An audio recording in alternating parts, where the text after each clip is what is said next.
This episode is about children. It's specifically about what a child-centered divorce is.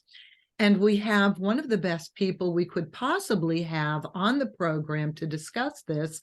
We have Rosalind Sedacca. She is a certified divorce coach and more. She is the voice of child-centered divorce. She has a radio show. She's a divorce and co-parenting coach, and she's the founder of the Child Centered Divorce Network, and that harkens back to Rosalind has a radio show and an author. We didn't talk about this when I was a guest on your show. Rosalind is an author of How Do I Tell the Kids About the Divorce, which I think is so important, and we will absolutely get to this. So first of all, welcome, Rosalind. Thank you for coming. Thank you. It's a pleasure being with you today. Yeah, this is going to be great. I love episodes on children of divorce. So let's just start with, what does it mean, Rosalind, to be child-centered? Oh, great question to start. So that means with all the decisions and all the craziness that goes on when someone is contemplating divorce and going through divorce, sometimes it's easy for the kids to fall through the cracks. And we just forget that these are human beings, regardless of their age, who are very sensitive to a shattering of the foundation of their life, so to speak, when parents are splitting up. They don't understand it. They are not responsible in any way for the breakup. And yet they feel a sense of responsibility in trying to fix it, which of course they can't. And so being child-centered means you're really putting your innocent children at the forefront of every decision you make. Because if you were divorcing without children, no matter what chaos takes place in the process, when the divorce ends, it ends and you could go your separate ways. But when you're a parent, the post-divorce experience is the rest of your life. Hopefully it's co-parenting successfully together, but it's a process that's so important for you to understand, and your children are watching and learning from you. So the more child-centered both parents are, the better the process is going to be for the children before, during, and long, long after the divorce. Excellent explanation. Now, here's what I ask every single person who works with children or is a co-parenting coach, just works with adults. Rosalind, how do you get from being a spouse in emotional turmoil, trying to make sense of the transition out of the marriage and dealing with your own grief stages? How is it possible to put anything in front of yourself as a parent in peril? I like that question. And the answer is this: put yourself in your child's shoes and try to experience it from their perspective. And then your heart opens and you realize that you have to be aware of what it's like for them, whether they're 3 or 9 or 16 and whatever age. The process and the experience is going to be challenging, questionable, confusing, heartbreaking, hurtful, frightening. And so we want to make sure that our children, regardless of what's going on in our lives, if you could just understand, we know how we got into this place on some level. For the children, it's a totally different experience. Their brains are not fully mature until mid-20s. And so they can't digest and comprehend relationship issues from an adult perspective as we understand it. And so they're confused and dumbfounded by the experience, and they're very frightened. The most important thing is to remember that security is primary at this time for children, because the foundation of their life is just being torn asunder. They don't know what the future is going to bring. They may or may not understand even what divorce means, but they know that something has changed in the fabric of their family life. And it's very important for us as parents to be reassuring, to calm them, to let them know that while things may seem very confusing at the moment, life is going to get better because we are working on making life better. Both of your parents are working on it together because we love you and you're important to us. And as parents, we owe our children that. We owe them the ability to make their life better, even if we can't make our own lives better. And so there are ways of supporting them, things to tell them, and ways of approaching this that are better and not so good. And what we're trying to do is give you insights and tips to help make the better decisions, take better actions, have better conversations with your children, so that we minimize emotional and psychological turmoil in their lives. Okay, now with that, and we will definitely go after this question to how to tell children, because I thought that was great on your website, but I don't want to leave this point without addressing this, and that is you have two realities going on at the same time in the same family. You have the reality of the children grappling with the fact that this is going to be a changed environment. There are going to be two homes. We are not going to come home from school and have dinner with both of our parents. Okay, so that's one reality. The other reality is parents are in emotional peril. Parents have needs along with addressing their children's needs. Can we just take a second and talk about how parents can help themselves deal with the emotions of the divorce while they're trying to be child-centered? Any tips on that? Well, the good news is no one's divorce is the only divorce. We're living in a time when divorce is very common. And so you're not the first one to go through this experience. Reach out to a divorce professional, to a therapist, to a divorce coach, to a mediator, to someone who specializes in the reality of divorce today, and get support, because there's a lot of support available. You don't have to go through this alone, and you don't have to reinvent the wheel. There are pathways, there are strategies, there are steps to take that are smarter, to save you money, to save you time, to save you stress and aggravation, to help protect your children, et cetera, et cetera. So reach out to professionals every step of the way, because you're going to be in good hands, and you're going to avoid a ton of mistakes that you might have made had you not been forewarned, if you weren't advised. And make sure that any professional you work with is child-centered. That's the key. If you open a website page on divorce, looking for a divorce attorney, for example, and it says, we will kill your ex, we will take them to the cleaners, we will make sure that you win the case, you want to shut that page and move elsewhere, because when you're divorcing with children, there should be no win and lose. You have two parents who hopefully love those children, want the best for those children, and there are ways where both parents can be honored and acknowledged, and the children can have access to those parents, and the future can be, from the child's perspective, simplified and brighter and happier.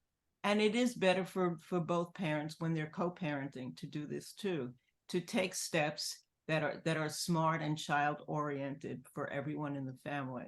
So that's the primary advice, is seek out professionals who are orienting in a family way, who understand that you love your kids and want to protect them, and they can help you do it in the best possible way.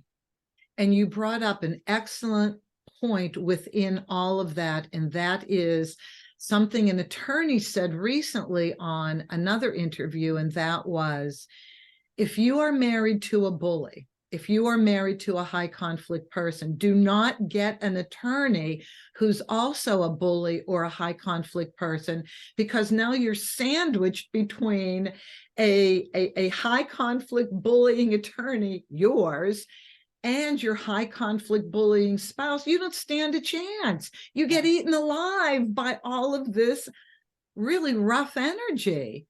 And not only you, but your kids. The kids fall through the cracks, because their well-being is not being the primary focus.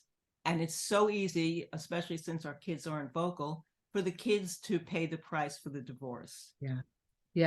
No, I mean, so such great information on that. Now let's go to how to tell the children. you have an excellent, what is it, 5 or 6 points on your website. And I'd like you to go through those. And also, when you're going through that, please address, do the children really need to know about why the divorce is taking place?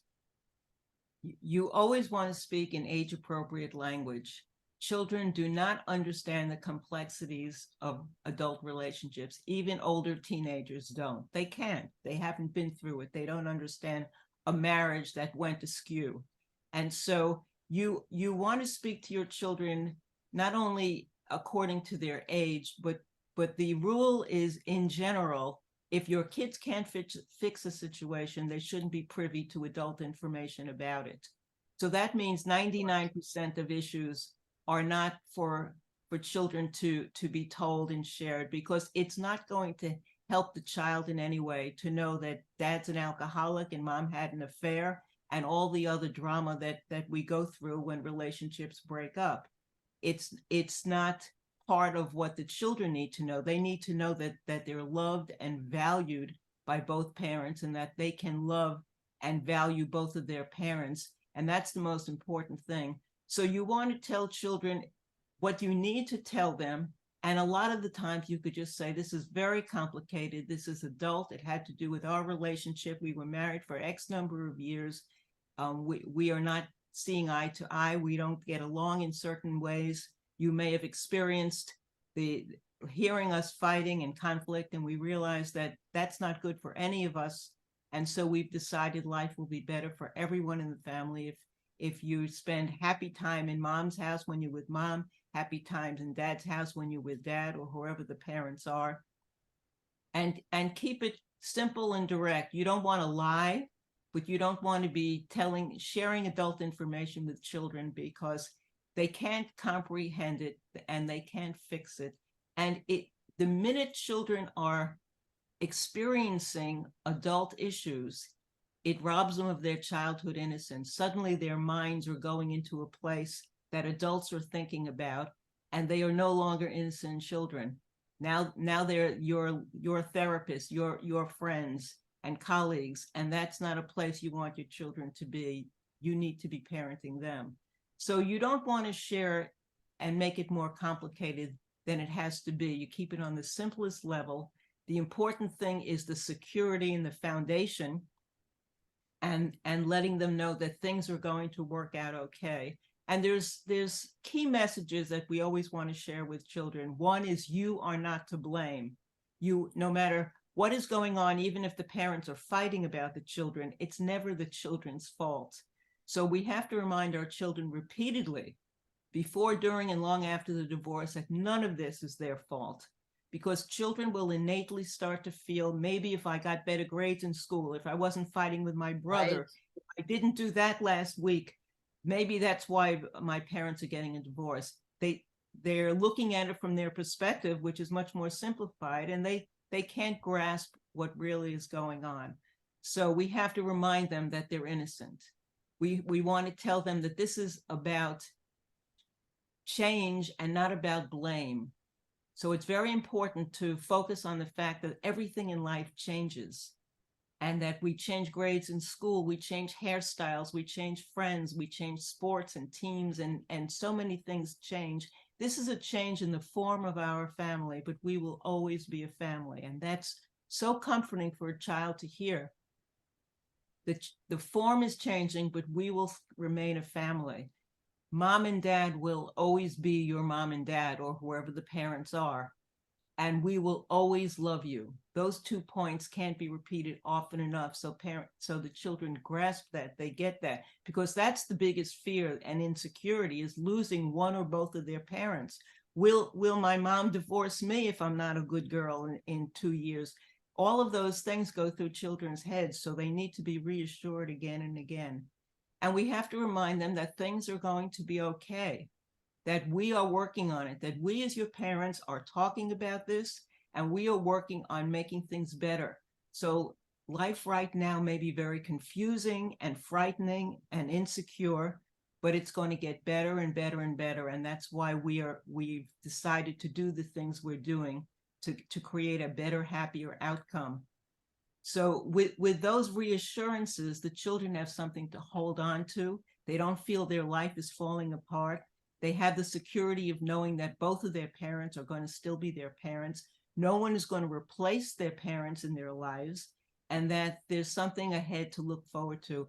And that foundation alone is going to help the children accept and adapt to changes and the differences that are going to happen. Okay, so two things within that I want to point out, because it was great. Change. I have not yet heard anybody talk about and use the word change in a positive way. So when parents get the right help for themselves so that they can actually say what you just said calmly, confidently, yes, that comes from having a support system. You're able to be the person you just described when you have a really good support system.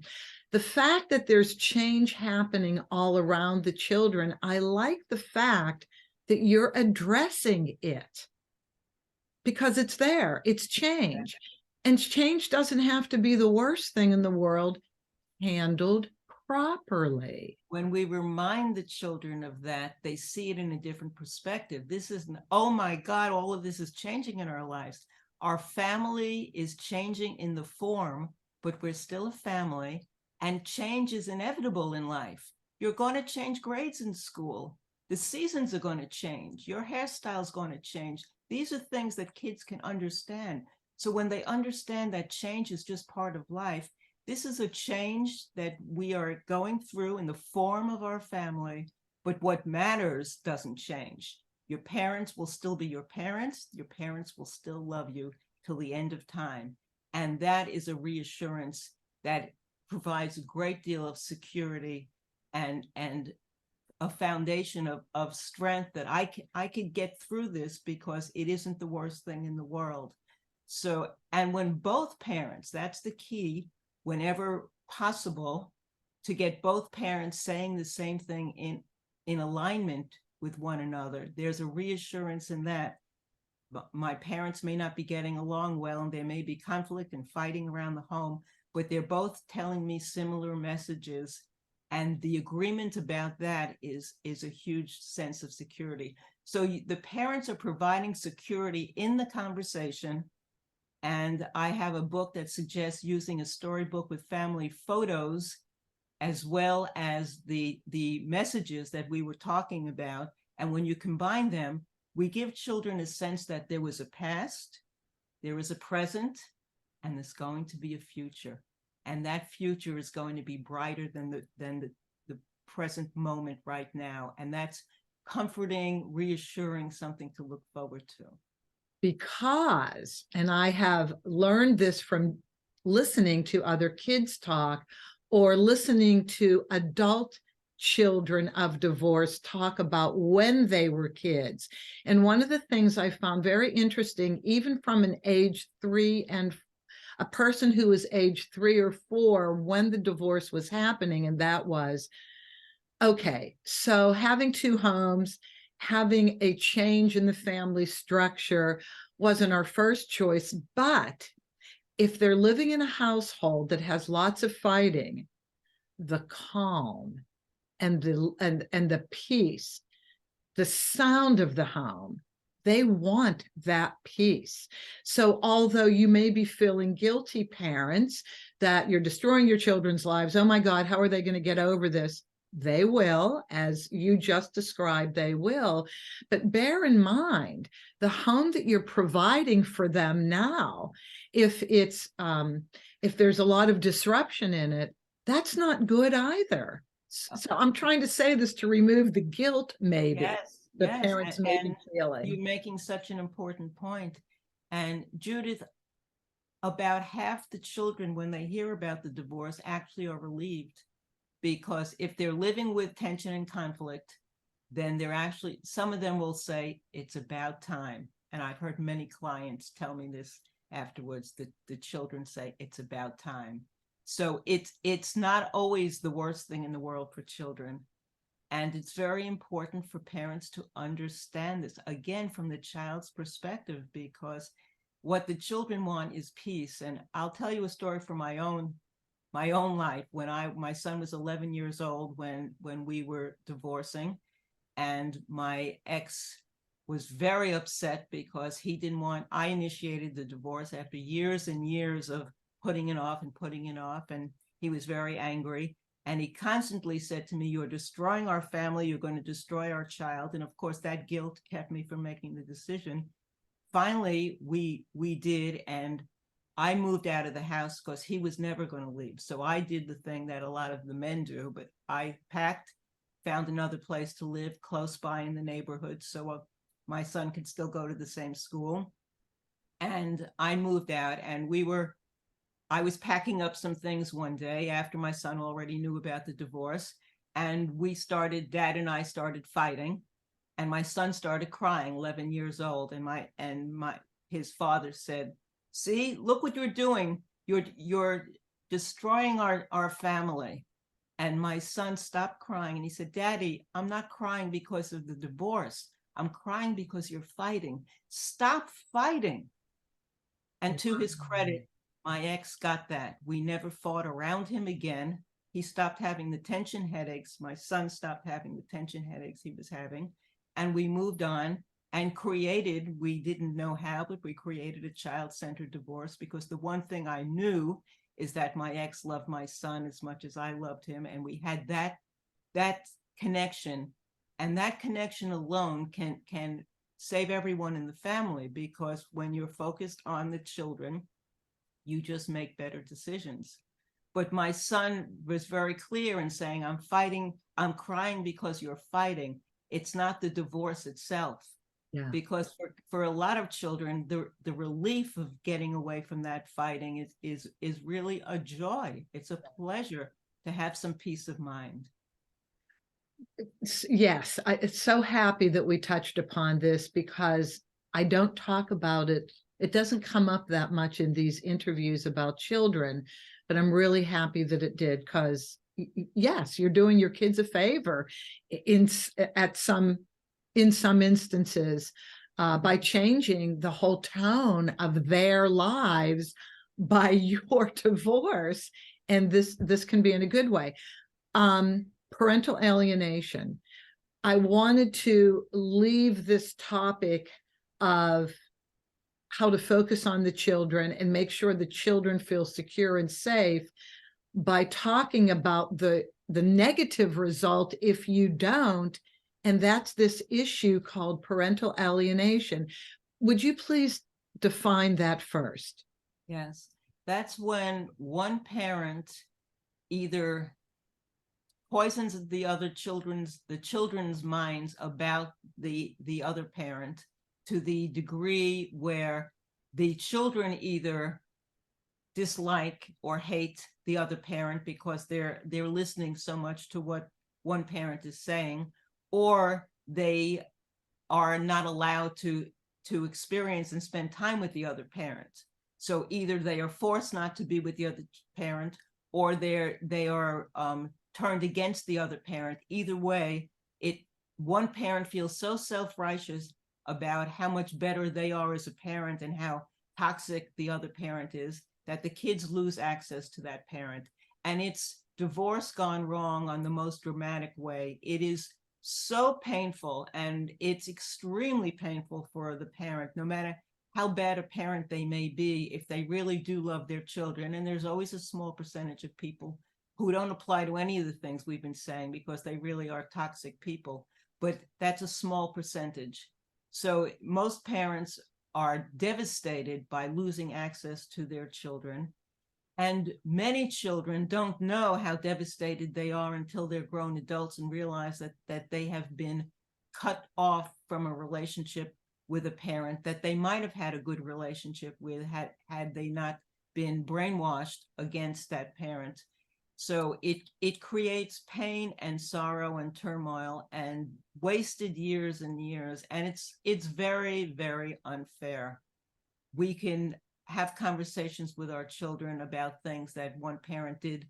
And we have to keep in mind that the way we're hurt by that parent is not the same way that our children are hurt. And Right. so that parent may not be as responsible as we would want them to be. And we may be angry at them about money issues or emotional issues, etc. But for the child, that's my mother, that's my father. I want to spend time, I want to see them, I want to be with them. And that's what they're looking for. So it's something that we should never do. And we have to be very mindful because there are subtle ways of alienating children. Most people aren't doing it in the dramatic 100% way where we cut relationships off. But when you're rolling your eyes, when you're making sarcastic comments, when you're talking on the phone to your friend or neighbor, and you make statements about the other parent, as long as the kids can hear it, are privy to it, or are understanding what's going on, it hurts them because most children innately love both parents. They Yes. have a connection and attachment to both parents. And so seeing you badmouth, dismiss, and talk negatively about the other parent in any way, in voice, in action, in comments, in behaviors, it hurts the children. And they don't always have the way of expressing that to you and tell that to you. So it's a wound. And when we speak to adult children of divorce, there are many books, there's many videos, there's many research studies. These children who are grown adults are wounded for life. It becomes a lifelong emotional wound, having these experiences where they haven't had access, or they felt that the relationship with the other parent was not appreciated and valued, and they had to tippy toe in spending time with the other parent. So that's where we want to be mindful ourselves about. We may have certain feelings about our ex, but that doesn't mean our children have to have the same feelings about that person. And there's two things that I want to stress that's the most important gifts you can give your children. And that is the gift of being able to love both parents and the gift of being able to be loved by both parents. And divorce is an instance where it's very easy for one parent to say, I don't want you to love that other parent. I don't want you to feel love from that other parent. And we can get so self-righteous that we feel we justify it, and we feel we're doing something on behalf of the children, when basically we're being very selfish and our children are really being hurt. Well, yes, and there's an indirect way without actually talking negatively about the other parent, and that is if you don't get help, the right help, if you're constantly crying and always in distress, a child will step up and alienate the other parent on their own, thinking they're protecting the parent who's more emotionally distraught. That to me is so important. One of the reasons why you absolutely have to get help if you are emotionally torn apart by this divorce, because you don't even know the silent ways, so to speak, that you're turning your child against the other parent. Or strangely enough, the child could be turned against you and not want to be around you and want to be with the other parent. Now they're going to alienate you because it's too much for them to deal with. Yes. Is that a reality that you look at as well? All of those things are, I'm so glad you mentioned them, that they all fit into the equation. Guilting children, blaming, judgments, all of those things play a part in affecting the relationship roles and put an emotional burden on children. Children, if they're made to feel guilty for loving the other parent around you, they may have permission to see the other parent, but they could tell that they can't say anything nice that happened in the other parent's house, because they're going to be faced with the behavior that you're demonstrating, showing them how you disrespect and dislike that other parent. All of those things are very subtle, and they take a toll on our kids. That's where the emotional burden comes in.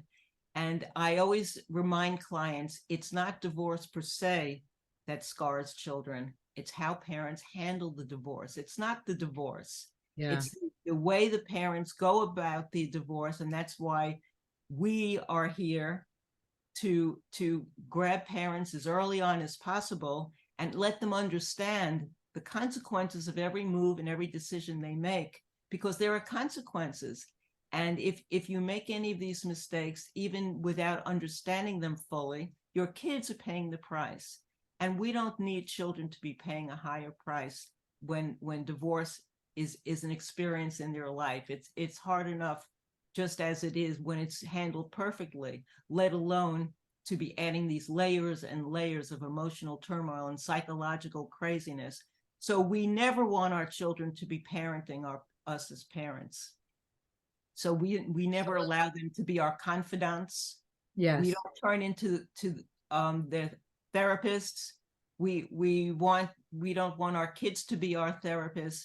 We don't want them to have that burden, because when they're parenting us, they are no longer being children. And our kids, at the very least, deserve the ability to be children and have a childhood, because they're going to inevitably grow up and spend the rest of their life dealing with the consequences and the wounds that were inflicted on them from that experience. I want to end with the co-parenting schedules and how they're arrived at, along with possibly a difference in co-parenting styles. So let's tackle the co-parenting schedules. I hear everything from every other day, which, Rosalind, I can't imagine a child wants every other day to be at another house, but I could be wrong, to a 2-2-3 schedule, to an alternating week schedule. How do you deal with how do you work with parents choosing the right co-parenting schedule for their family? Personally, I feel it's very important to adapt that schedule to that family's reality as naturally and comfortably as possible. And I agree with you, alternating every other day is very unlikely to be an easy system to work with. So there are other options, and in some families, longer spans, like a week or even more than a week, and then the break works fine. For many of them, the 2-2-3 arrangements work fine. But the important thing is to be flexible enough to adapt it to your lifestyle schedule. What are the parents' jobs and work schedules and availability and the children's activities, and then move it around, even if it's different on different days of the month. Now, that isn't done usually in the legal parameters of the divorce. Usually we have a very clear-cut system in the parenting plan, but for parents who are child-centered, you can adapt things that to work to your schedule. So if the third week of the month is a little different because of someone's schedule, then you could shift it and do it differently then. The important thing is that you're co-parenting, that you're both seeing it, understanding it, agreeing about it. It fits for the children, and the children know what they're doing, and that life moves on as smoothly as possible.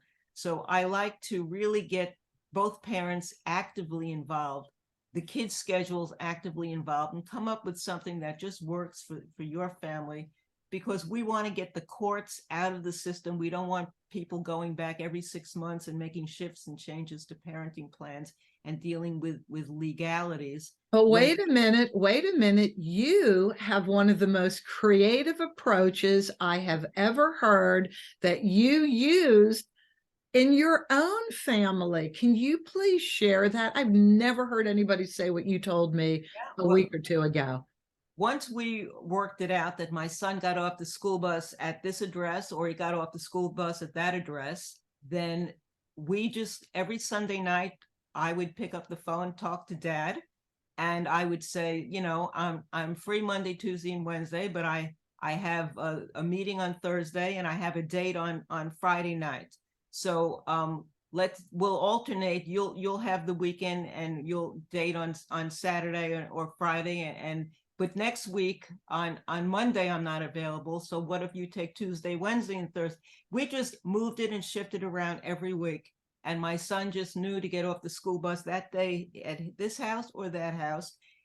I'm sure he would have preferred if it was simpler, but it didn't make a huge difference for him. As a matter of fact, in the 6th grade, at the end of the school year, at the beginning of the 5th grade is when we got the divorce, and his teacher at the graduation of the 6th grade came up to me in June and said, I understand that you had a divorce. Oh, it was the same year, earlier this year, and your son didn't skip a beat. He's still a straight A student in school. I had no idea, because most kids really, you could see the difference in them in their school grades when a divorce happens that year. That to me was the greatest blessing, to hear that from a teacher. But it meant that he was able to adapt, because we were flexible. And if he left his book at one house, we could bring it to the other house. We just worked around making life as simple for him as we could, and yet dealing with the fact that sometimes one parent has a more skittish schedule than the other. Was that yours? Yes, it was mine. Yeah. And yes, I had. So hold on. I love the fact that Dad was open to being flexible. And you said that it didn't start so well at the beginning with your divorce, but at the end, it was better, and you were both cooperative with one another. Very quickly, we learned that cooperating makes the most sense, that we were there, we were a family, and cooperating as a family just made everything run smoother, and that you need to do favors for one another, especially when we both started dating. So we would alternate Saturday nights and Friday nights and different things like that. And if one of us had an occasion, or I was doing a lot of professional speaking at the time, so I was traveling and there was a lot going on, and we just adapted, and it wasn't that big a deal, because Dad was a good dad, and it didn't matter what day of the week he was being a good dad. And of course I was there to accommodate him, and we just made sure we had our lives working smoothly together. We sat on the bleachers near each other or together when we went to my son's baseball games and the other sports. We were at all the graduations and all the events. That's when I picked up the fact of how crazy it would be if parents weren't able to be in the same room and celebrate the same occasions together, and how traumatic it is for children to have to be worried about one of their parents or both misbehaving around each other at an occasion. How embarrassing, how awkward, how selfish that is. Absolutely. And so we took pride in the fact that we could be civil and we could get along, and we ultimately became friendly again, because we realized that there was no need for us to be at ends with each other. We were all in this together, and our son was the foundation. That was the point. Otherwise, we would never have seen each other again. But with our son, this was a lifelong endeavor, and we're both grandparents now. And I see my ex at wonderful holiday occasions, and we're happy to see one another because we love that child. Now, lastly, when you have different parenting styles, this can be a huge bone of contention after the divorce is final and continue the friction. How do you address different parenting styles? That's a very important question, and it's inevitable. So we can't micromanage one another's homes. We are now living separately, and that's why we're divorced. We have to pick our battles. So there are certain things that we could discuss early on and say, I will never allow this to happen or that to happen. And the rest of it, we have some flexibility about. So the foods are not going to be the same, and you may have differences in disciplinary behaviors and sleeping schedules, and all of those things may be different in the two houses. And unless the child is really showing signs of stress or health problems or something else, then we have to be mindful of respecting the fact they can adapt to the changes and the differences. And they know, I can't say that in mom's house. I can't do that in dad's house. We don't eat that in mom's house. We don't go there in dad's house. Whatever it is, they adapt and they get along fine, unless the parents make it an issue. So So be respectful of one another's differences and watch your children. And not compete. I'm Yes, sorry to interrupt, only yes, because we're running out of time, but don't compete with one another about parenting styles. Nobody has to be the fun parent versus the disciplinarian parent. You need to be who you are and provide the values to your children that you think are important, and not judge yourself against the other parent. Is that what you're saying, Rosalind?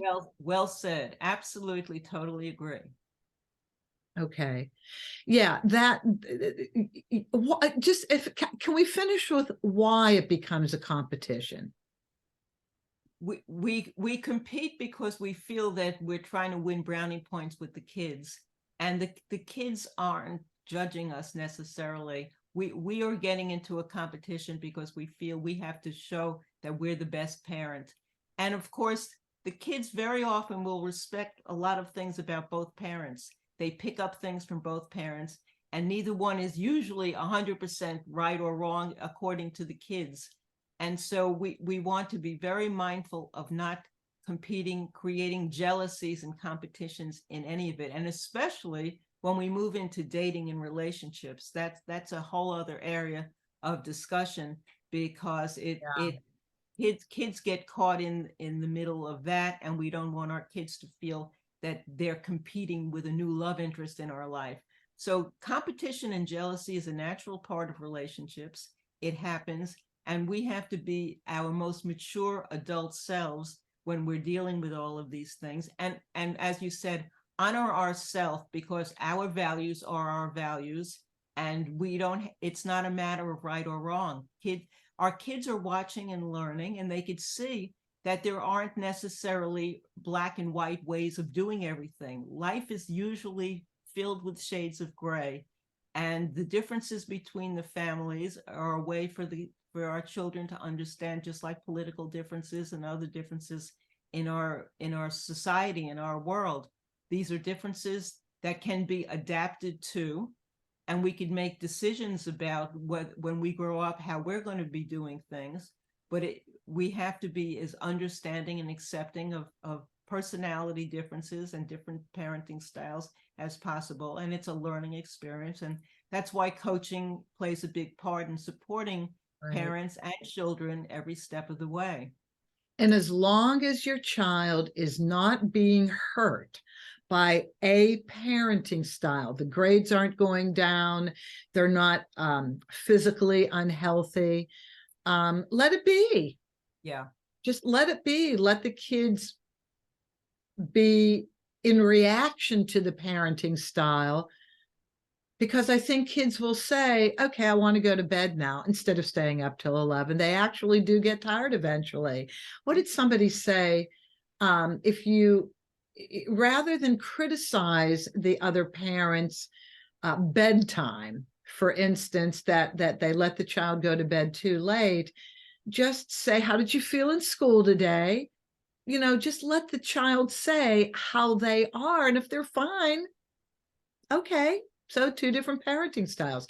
Rosalind, thank you so very much. I really appreciated everything that you brought forward today. And yes, let's get together again and let's talk about dating and blended families and how this works, because it's a whole, that's a whole topic unto itself, is it not? And Judith, can I just remind people that I have a free ebook right on the home page at Oh, yes, I was going to ask you Oh, next about wonderful. anything you want to end with in terms of your contact information. Yes. So all my information is at childcentereddivorce.com. That's centered with an ED, childcentereddivorce.com. And on the homepage, I have a free ebook on post-divorce parenting, success strategies for getting it right, that you could get at instant download. And I have a lot of information, resources, courses, and programs that are available for people who can't afford coaching or want to supplement after coaching. And then I have coaching programs that are available, one-on-one coaching that I do nationally and internationally with parents all over the world, to help them make the best decisions before, during, and long after divorce. Thank you. You are chock full of exceptional information. And thank you so much for joining us. It's been a great education. I appreciate Thank you. And I appreciate everybody else who listens. I hope this was beneficial to you. I can't imagine that it wouldn't be. This is an enormous topic and one of the most important ones when we're dealing with children. If you have any comments that you would like to provide about this episode or any, if you would like to raise a topic that you would like me to explore, please do so through my website, theamicableddivorceexpert.com, theamicableddivorceexpert.com. And as always, have an amicable day.